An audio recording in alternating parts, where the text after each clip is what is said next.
Finally, after 8 long months of watching Stardust Crusaders, I have finally finished it.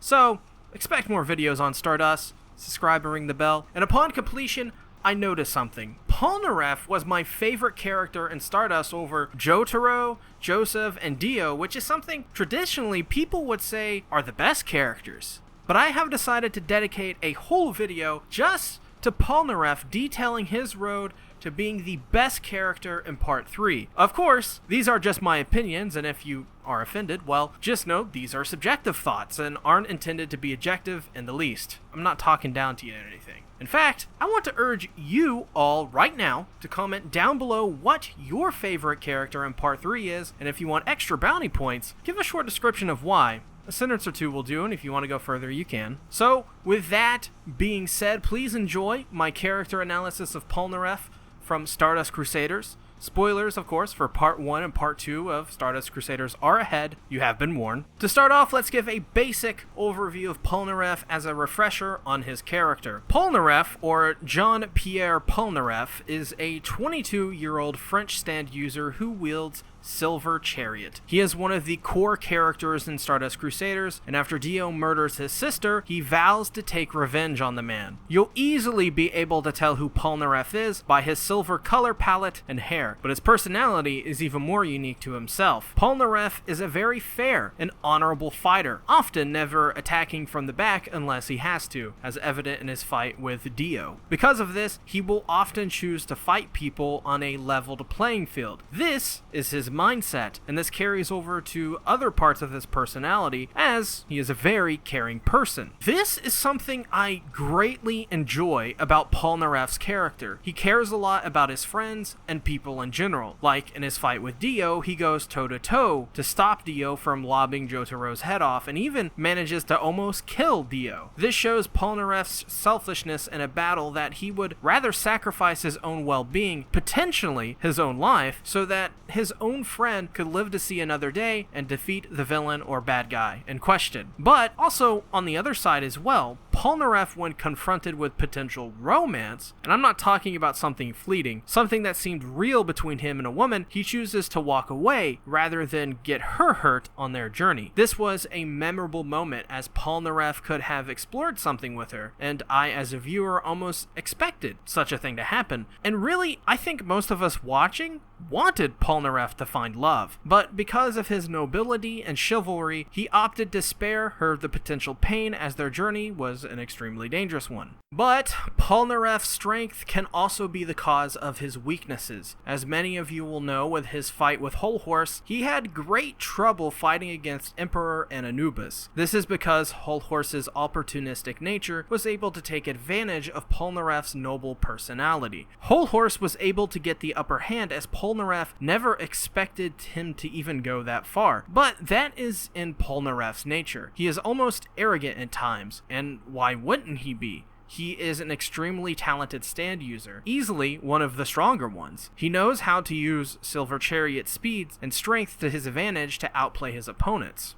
In my opinion, it isn't Polnareff's strengths that makes him so great. Rather, it's his weaknesses that perfects his character. Without these things I've mentioned, Polnareff just isn't as interesting as he is in the series right now. And it's weird that I say this about someone who isn't a main character, and I think there is a good reason for that. JoJo's Bizarre Adventure is an outlandish and oftentimes ridiculous show. Immortal vampires getting shot in the head and surviving, dying and then being revived, or simply being able to turn your tongue into an arrow. JoJo is a crazy series where the outlandish is the norm, and I think while it's the best part of JoJo, I also think it's important we realize there are subtleties in this series. Sometimes it's very hard to notice though, because of the outlandish things we see in every episode. Because of this, I didn't really notice the subtle character moments for Jotaro as much as I did for Polnareff. And the same goes for Joseph, Kakyoin, and Avdol. Polnareff is a character where you notice the subtle character development and moments, which show us who Polnareff is as a person. Jotaro is just a tsundere.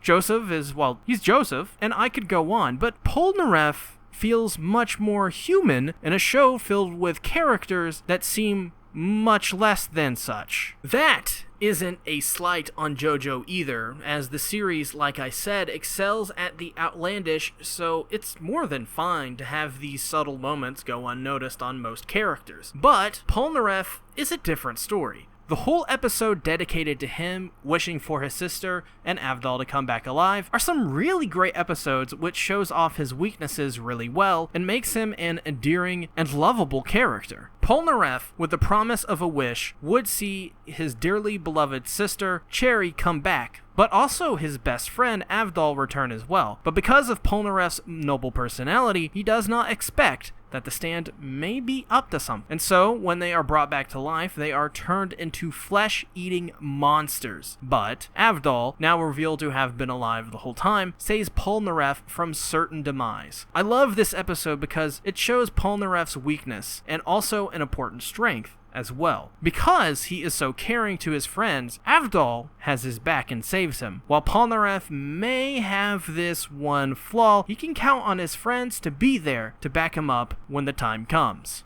And speaking of friends, Polnareff has one of the most interesting friendships in the show by far with Avdol and Iggy. It's interesting for one reason, and that's because when they first meet, they don't really seem to like each other at all, both of them. But as their journey goes on, he grows to care deeply for both, something that you likely would have never guessed based off their initial interactions. Because, initially, Polnareff and Avdol have an issue with each other, but are able to come to an agreement and then an eventual friendship between the two. And I think this is because Polnareff and Avdol are characters which share similar values, but important differences in how they act upon those values. Eventually, they become extremely close friends by the end, and it really does feel like these two went through a lot together, and because of that, it's very satisfying to see their growth from moment to moment. Same goes for Iggy, but to a lesser extent, and I would even say that without Polnareff, Iggy